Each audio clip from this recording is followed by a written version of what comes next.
बिस्मिल्लाहिर्रहमानिर्रहीम।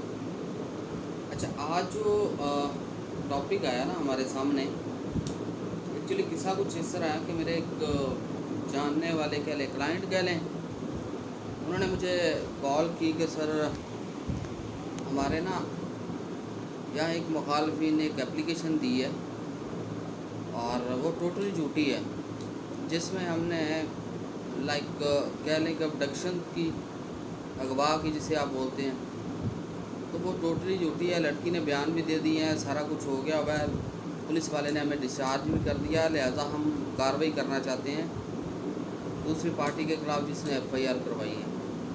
उन्हें किसी ने एक चीज़ ना बताई हुई थी कि आप ना सेक्शन 500 के अंदर पीपीसी में हमारे यहाँ होता है डेफेमेशन का, उसमें चले जाएं, जिसके बाबत थोड़े अरसे पहले ऐसा ही एक केस मैंने डील किया था 500 का, सेम आई थिंक सिनेरियो, तो जिसमें मेरी बात हुई बाय द वे हम प्राइवेट कंप्लेन लेके चले गए।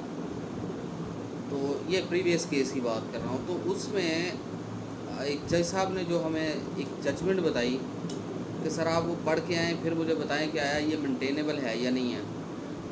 मैं वो जजमेंट, मैंने टाइम लिया और मैं जजमेंट लेने चला गया और मैंने जाके पढ़ी। सुप्रीम कोर्ट की जजमेंट है सन 2018 की। साइटेशन उसकी कुछ इस तरह है कि सन 2018 SCMR 791।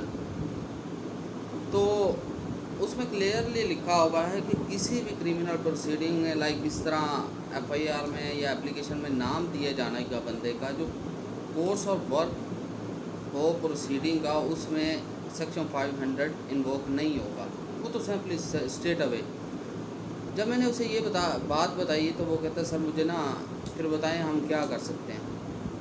तो मैंने इम्पोर्टेंट समझा कि इस बारे में डिस्कस किया जाए और बताया जाए कि हमारे पास और क्या रेमेडीज़ हैं जो वो अवेल कर सकता है। उनमें सबसे पहले तो आपके पास है सेक्शन 211 पीपीसी का, जो क्लियरली जो लिखा स्पेसिफिकली डील ही इसी से करता है। 211 जिसे आप बोल सकते हैं 211 पीपीसी का, जिसके अंदर स्पेसिफिकली यही लिखा गया है कि अगर कुछ ड्यूटी एफआईआर करवाता तो उसके बारे में क्या क्या आप एक्शन करवा सकते हैं। और ये एक तो वो हो गया। दूसरा, मैं उसकी डिटेल में नहीं जाना चाहता कि उसमें क्या पनिशमेंट है, वो 7 साल भी है, वो 5 साल भी है, 1/4 भी है, वो सब्जेक्ट टू द एलिगेशन है।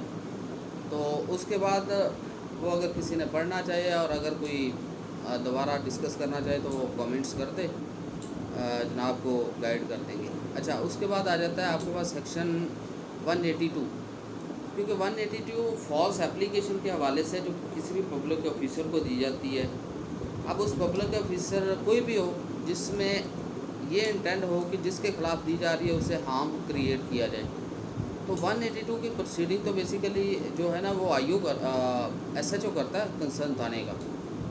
तो आप जो डायरेक्टली नहीं कहीं इन्वोक कर सकते, इसलिए आपको SHO के पास ही जाना पड़ेगा। एप्लीकेशन दे नहीं होता तो फिर उसका भी रेमेडी वही है, 22A 22B और सो ऑन, एक वो हो गया।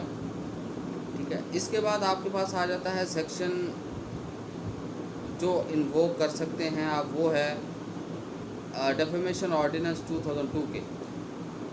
वो बेसिकली बना ही इसी के लिए था, डेफेमेशन के हवाले से, और जिससे मोस्टली पॉलिटिकल लीडर्स जो हैं वो इसी को लेते हैं। डिस्ट्रिक्ट कोर्ट में सबसे ज़्यादा ये ट्रायल करता है डिस्ट्रिक्ट कोर्ट, और डायरेक्ट यही होता है।